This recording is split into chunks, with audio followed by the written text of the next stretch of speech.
નમસ્તે વિદ્યાર્થી મિત્રો, સરસ મજાની ચર્ચાની અંદર આજે આપ સૌનું સ્વાગત છે અને આજે જે એકદમ ટોપિક જે એકદમ સરળ છે તેની ચર્ચા કરવા જઈ રહ્યા છીએ. અને આજનો ટોપિક શું છે તો કે ગોઈંગ ટુ. આ ગોઈંગ ટુ જે છે તે કઈ રીતે વપરાય, ક્યારે વપરાય, કેમ વપરાય એની ચર્ચા કરીશું. સૌપ્રથમ આપણને ખ્યાલ છે કે ભવિષ્યકાળને દર્શાવવા માટે શેનો ઉપયોગ કરીએ છીએ તો કે સેલ અથવા વિલ. આ બેમાંથી એકનો ઉપયોગ કરીને આપણે શું દર્શાવીએ છીએ તો ભવિષ્યકાળની યોજના છે તેને દર્શાવીએ છીએ અથવા તો ભવિષ્યકાળ દર્શાવીએ છીએ.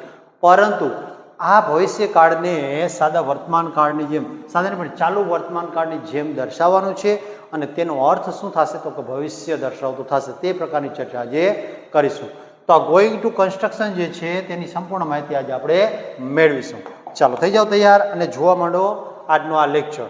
તો સૌપ્રથમ ચર્ચા કરીએ તો ગોઈંગ ટુ કન્સ્ટ્રક્શનની વાત કરીએ તો તેની અંદર શું છે તો કે ગોઈંગ ટુ એટલે કે બી ગોઈંગ ટુ અને ફૂલ એક્સપ્લેનેશન તેનું સંપૂર્ણ માહિતી આજે આપણે મેળવવાની છે તેના વિશે. તો શું કીધું કે going to is used to talk about future plans, intention or prediction. કઈ કઈ બાબતો દર્શાવે છે તો કે ગોઈંગ ટુ છે તે કઈ રીતે ઉપયોગ થાય છે તો આપણને કીધું છે અહીંયા પ્લાન, ફ્યુચર પ્લાન, ભવિષ્યનું કોઈ પ્લાનિંગ હોય તો તેના માટે, પછી ઇન્ટેન્શન ઈરાદો હોય તો તેના માટે કોઈ ભવિષ્યનો ઈરાદો, પછી પ્રિડિક્શન અથવા તો ધારણા હોય, આપણે ધારી લીધું હોય કે ભાઈ આવું કંઈક કરવાનું છે તેવું દર્શાવે ત્યારે. તો અહીં જોઈએ ગોઈંગ ટુનો ઉપયોગ શું કીધું કે ભવિષ્યની યોજના, ઈરાદા અથવા અંદાજ, બરાબર, એને પ્રિડિક્શન કહીએ છીએ આપણે, બતાવવા માટે તેનો ઉપયોગ થાય છે. બરાબર. તો આ ત્રણ બાબત છે તે અલગ અલગ કઈ રીતે વપરાય છે તે જોઈએ. એનું એક્ઝામ્પલ છે અહીંયા. તો શું કીધું, I am going to study, હું અભ્યાસ કરવા જઈ રહ્યો છું અથવા કરવાનો છું. આમ કરવાનું છે એવું તો ન કહી શકીએ, પરંતુ ગોઈંગ ટુ જ્યારે આપણે છે ત્યારે જઈ રહ્યા છીએ. સામાન્ય રીતે તમે જોશો કે એ અહીંયા સહાયકારક ક્રિયાપદ છે તે આવશે એમ, ઇઝ અથવા બરાબર. કયા તો કે એમ, ઇઝ અને આર, આ ત્રણમાંથી એક સહાયકારક ક્રિયાપદનો ઉપયોગ કરી અને તેની સાથે શું હશે તો કે ગોઈંગ ટુ વપરાયેલું જોવા મળશે તમને. હવે આજે આપણે ચાલુ વર્તમાન કાળની અંદર એમિઝાર જે રીતે વાપરીએ છીએ, આઈની સાથે એમ, હી સી ઇટની સાથે ઇઝ અને વી, યુ અને ધે, આ ત્રણેયની સાથે શું આવે છે તો કે આર આવે છે. આ બાબતને આપણે ખાસ ધ્યાનમાં રાખવાની છે. ચાલો હવે એના એક્ઝામ્પલની સાથે ચર્ચા કરીએ. સૌપ્રથમ શું છે તો કે પ્રથમ વાક્ય જે છે તે પોઝિટિવ સેન્ટેન્સ છે. તો હકાર વાક્ય જ્યારે આપણી સમક્ષ આવે છે ત્યારે કઈ બાબતને ધ્યાનમાં રાખવાની છે તે, તો એનું શું થાય છે કે કર્તા છે પહેલા આવેલો, પછી એમ ઇઝ અથવા ગોઈંગ ટુ અને ક્રિયાપદ. આ પ્રકારની વાક્ય રચના પાછળ અન્ય શબ્દો જોડાઈ શકે છે. તો હવે જુઓ અહીંયા, આઈ એમ ગોઈંગ ટુ ઇટ, હું ખાવા જઈ રહ્યો છું. તો ખાવાની ક્રિયા છે તે હવે પછી થવાની છે તેવું દર્શાવે છે અહીંયા. ત્યાર પછી મેં શું કીધું, હું ખાવા જઈ રહ્યો છું. C is going to dance, તેણી એટલે અથવા તે નૃત્ય કરવા જઈ રહી છે. તો હવે તેનો ડાન્સ છે તે નૃત્ય છે તે આવવાનું છે એટલે ચર્ચા થઈ શકે છે. તો તમે જો અહીંયા કે they are going to play, તેઓ રમવા જઈ રહ્યા છે. અહીંયા ધેયની સાથે સહાયકારક ક્રિયાપદ તરીકે શું વપરાયું છે તો કે આર, અને તેઓ જઈ રહ્યા છે. તો આ છે આપણા કેવા તો કે હકાર વાક્યો, બરાબર. ત્યાર પછી ના વાક્યની ચર્ચા કરીએ તો તે છે નેગેટિવ સેન્ટેન્સ એટલે કે નકાર વાક્ય. તો નકાર વાક્યની વાત કરવા જઈએ તો નકાર વાક્યમાં શું છે નેગેટિવ સેન્ટેન્સ. તો એમાં પણ શું હોય છે તો કે સબ્જેક્ટ પ્લસ એમિઝાર તો ફિક્સ જ છે, પરંતુ અહીંયા તફાવત શું આવી જાય છે તો કે નોટ આવી જાય છે અને ગોઈંગ ટુ પ્લસ વર્બ પણ પાછળ જેમનું તેમ રહે છે, બરાબર. એક્ઝામ્પલની વાત કરીએ તો શું કીધું, I am not going to sleep, એટલે કે હું સુવા નથી જતું અથવા નથી જઈ રહ્યો, આ પ્રમાણે, બરાબર. પછીની ચર્ચા કરીએ તો he is not going to come, એટલે કે તે આવવાનું નથી. સાહેબ આ તો ડખાવાળું થાય, અહીંયા ગોઈંગ કહ્યું પાછું અહીંયા કમ અને પાછું ગોઈંગ ટુનું આવ્યું જ નહીં, પણ એનું પ્રિડિક્શન છે માત્ર. આનું કંઈ ગુજરાતી થશે નહીં એવું યાદ રાખશું આપણે ગોઈંગ ટુનું, બરાબર. તો શું કીધું કે તે આવવાનો નથી, આ પ્રમાણે. પછી we are not going to fight, અમે ઝઘડો કરવા નથી જઈ રહ્યા અથવા તો અમે ઝઘડો કરવાના નથી. આમાં તો આપણે નથી જઈ રહ્યા આ પ્રમાણે કરશું. તો અહીંયા જોઈ શકીએ છીએ કે નેગેટિવ સેન્ટેન્સ જે છે ત્યારે કઈ રીતે વપરાય છે તો કે એમિઝાર જે છે અને ગોઈંગ ટુ, આ બંનેની વચ્ચે શું આવી જાય છે તો કે નોટ આવી જાય છે.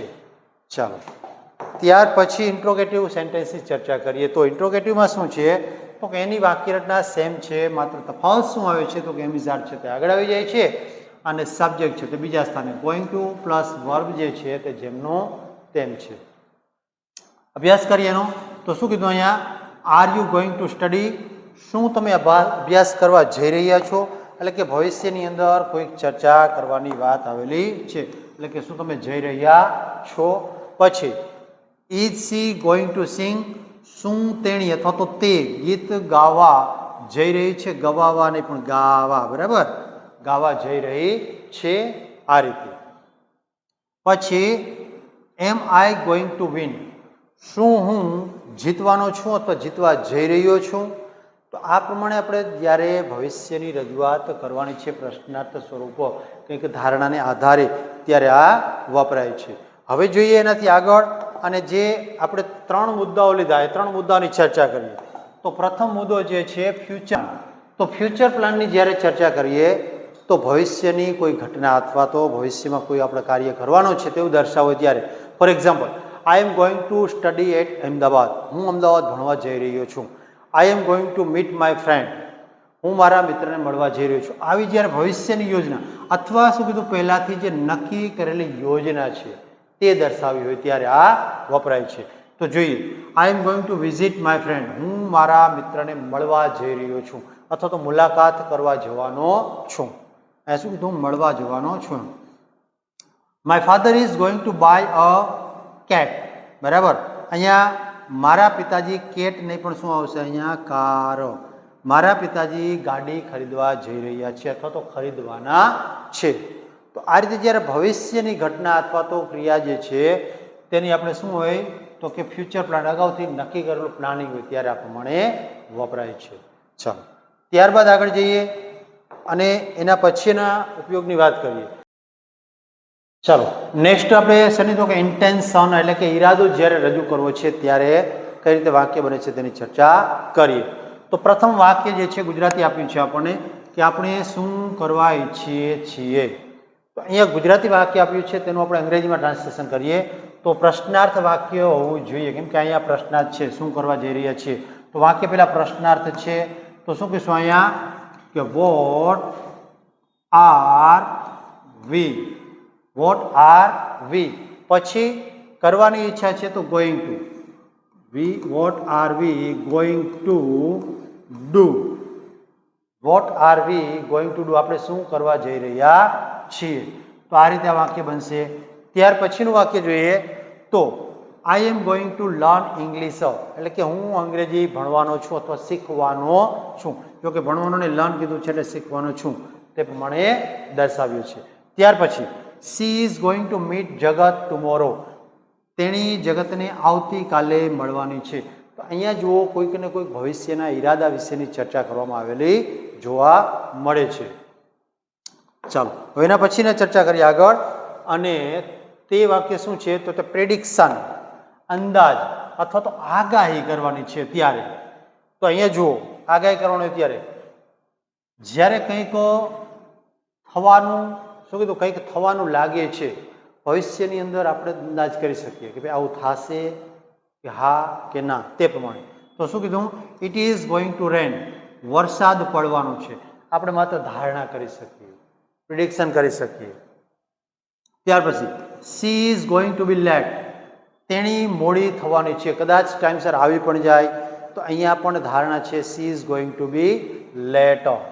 ત્યાર પછી this road is going to be busy?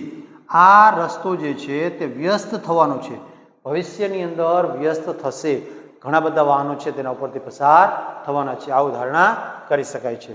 ચાલો, તો આ છે આપણા શું નહીં તો કે ગોઈંગ ટુ ને માહિતી.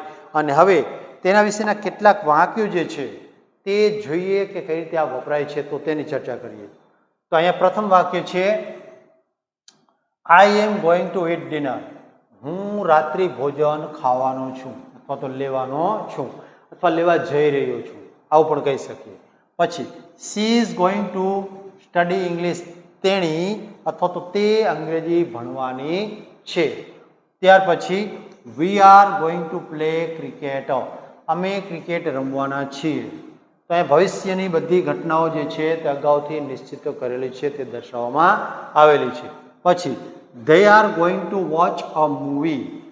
તેઓ ફિલ્મ જોવા જવાના છે. પછી he is going to buy a new phone. તે નવો ફોન ખરીદવાનો છે. પછી I am going to call my friend. હું મારા મિત્રોને ફોન કરવાનો છું.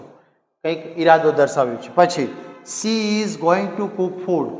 તે ભોજન બનાવવાની છે, તે અથવા તેણી ભોજન બનાવવાની છે.